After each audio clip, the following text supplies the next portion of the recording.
Luigi Snar again. Today we're going to be talking about Islam and Africa. Islam is a monotheistic religion and it originated in the Middle East.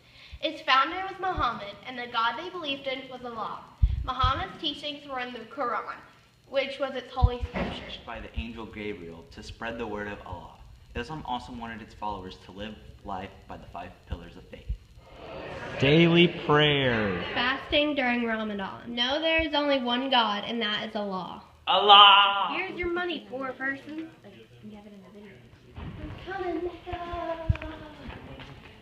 Yeah. Worship the Islam religion. You would call it a Muslim. Every Muslim had to be a part of a Ummah, so they could have their religion expressed in their everyday life. Arabic is the language Muslims speak because the Umayyad Caliphate had power passed to them after the Sunni Shiite split. When the Umayyad dynasty was finally over, the Abbasid Caliphate began from 750 to 1258. And brought prosperity to Islam. Their empire got involved with the trading and offered their professional steel skills. Their empire did not last because there was too many different people in the separation of the Sunni Shiite Africa in the 600s. It was brought by the Arab traders who also would use force upon people. It took time before Islam caught on with everyone.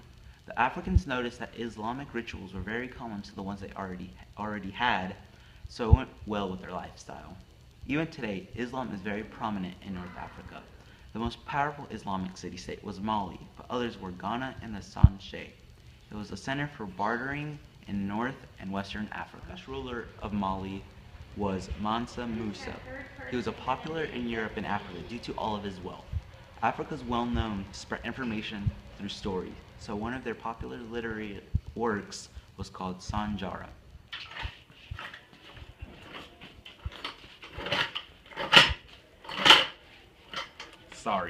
The Wassid Caliphate were the golden times when it came to Islam. Islam's advancement during the 700s were way better than their neighbors. The Muslims were very academically gifted and used Arabic numbers. Muslims also had algebra already in their language, so they were very ahead of us. They were also able to create medicines with all their knowledge. Razi was a Muslim who generated an advanced collection of medical procedures and it was very ahead of its time. Another brilliant mind was Avicenna, and his canon of medicine was useful for a large amount of time. Kent, we are recording. Sorry. The impact of Muslims' discoveries is still seen in the names of the stars in our sky. They were incredibly smart and used their skills to make weapons involving gunpowder. Some famous philosophers of the Islamic culture was Averroes and Maimonides.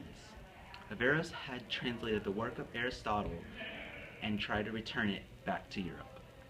Maimonides had made his most notable work the Guide to Perplex, and he also had the goal to reteach Aristotle's work. The art of Islam did not feature humans since the Quran forbid it, but instead featured geometric designs. Oh, hey, I was just reading Islam's most famous work of literacy called The Arabian Nights. This story heavily influenced Disney's most famous movie, Aladdin. This just shows how much Islam had an impact on the world with its works. Is it safe? Sure, do you trust me? What? Do you trust me? Yes.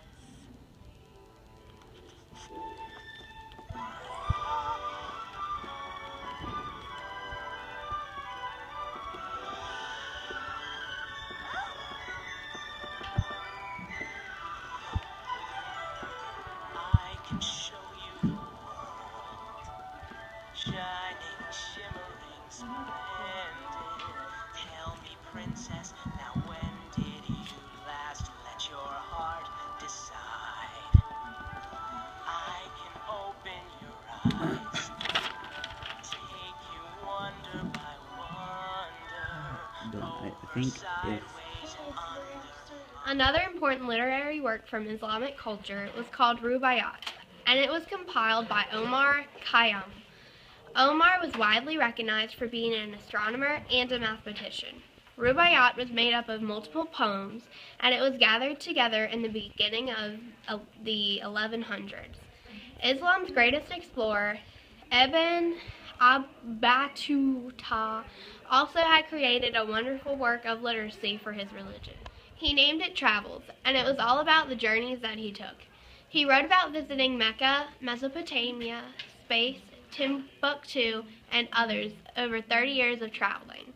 Muslims did affect our social system because even though they did sell slaves, they would set limits to how they needed to be treated. Muslims had an influence to encourage education in Africa, and its main learning location was Mali's Timbuktu.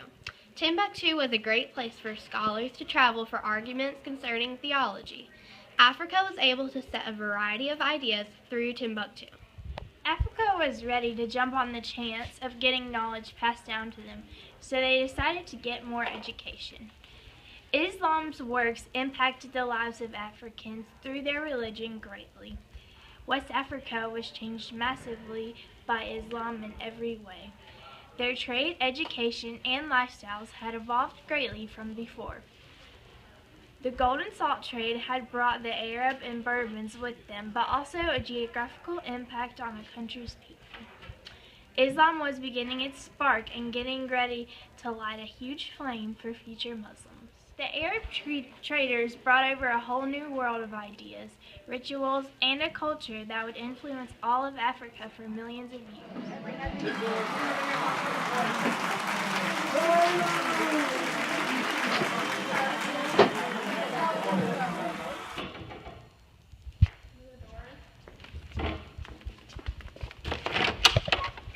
Thanks. Sorry I disrupted. Oh, it's okay.